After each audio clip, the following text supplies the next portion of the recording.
ضرب اللہ مثل رجلین، اللہ پاک دو لوگوں کی مثال بیان فرماتا ہے. فرماتا ہے احدہما ابکم، ان دو لوگوں میں سے ایک آدمی پیدائشی گنگا ہے. ابکم یعنی لا یقدر علی شیء، کسی چیز پہ وہ قادر نہیں ہے. کسی چیز پہ قادر نہیں ہے کا مطلب یہ کہ نہ وہ بات کر سکتا ہے نہ ہی وہ بات سن سکتا ہے. ایک آدمی وہ ہے جو ابکم ہے، پیدائشی گنگا. تو لا یقدر علی شیء، وہ کسی چیز پہ قادر نہیں. وہو کل علی مولاہ، بلکہ وہ اپنے سرپرست کے لیے بوجھ ہے، بار بوجھ. اینما یوجہہ، وہ اس کا سرپرست اس کو جہاں بھی بھیجتا ہے، اس آدمی کو اس کا سرپرست جہاں بھی بھیجتا ہے، لا یاتی منہ بخیر، کوئی خیر نہیں لاتا، کچھ بھی خیر نہیں آتی. یعنی جو بھی وہ کام کر کے لاتا ہے اس میں کوئی فساد ہوتا ہے، اس میں ضرور کوئی نہ کوئی گڑبڑ ہوتی ہے. تو اب خود فیصلہ کریں، اس طرح کا آدمی اپنے سرپرست کے لیے بوجھ ہوگا کہ نہیں ہوگا، اپنے آقا کے لیے بوجھ ہوگا کہ نہیں ہوگا. یعنی مصیبت ہی مصیبت. گنگا پاگل، یوں کہتے ہیں گنگا پاگل.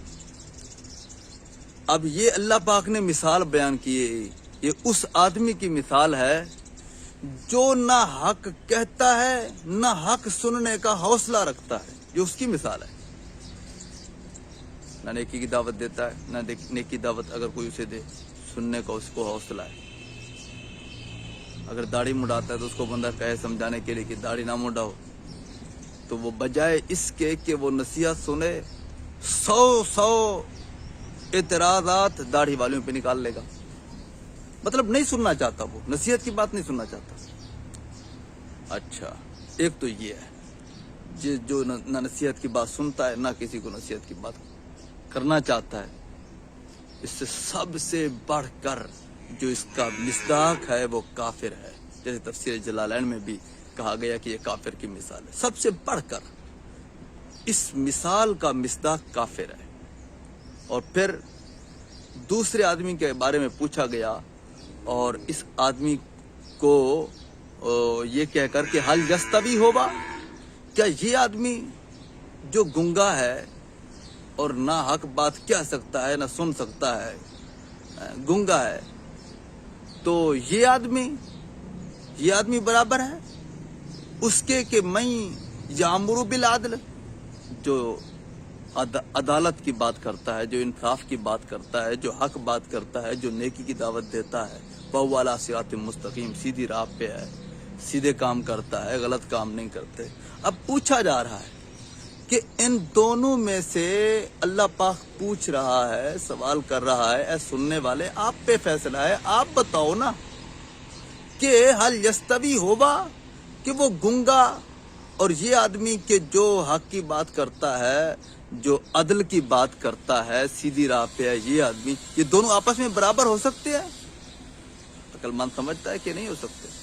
جب یہ دونوں برابر نہیں ہو سکتے تو پھر کیوں نہیں ایسا انداز اپنایا جاتا جو اعلیٰ انداز ہے، جو سمجھدار لوگوں کا انداز ہے. اور وہ کون لوگ ہیں جو سمجھدار ہیں، اعلیٰ انداز والے؟ جو حق بات کرتے ہیں، نیکی کی دعوت دیتے ہیں، برائی سے منع کرتے ہیں. یہ آنکھوں والے ہیں، یہ سنتے بھی ہیں، یہ سمجھتے بھی ہیں. ان کو اللہ پاک دنا اور سمجھدار فرما رہا ہے. اور دوسری جانب جو اس کے برعکس ہیں، اذان ہوتی ہے مسجد میں نہیں آتے، ان کو اچھے احکامات بتائے جاتے ہیں، نہیں سنتے، نہیں غور کرتے ان کی طرف. تو ان کے لیے لمحہ فکریہ ہے، فیصلہ آپ پر ہے. اللہ پاک قرآن پاک سمجھنے کی توفیق دے.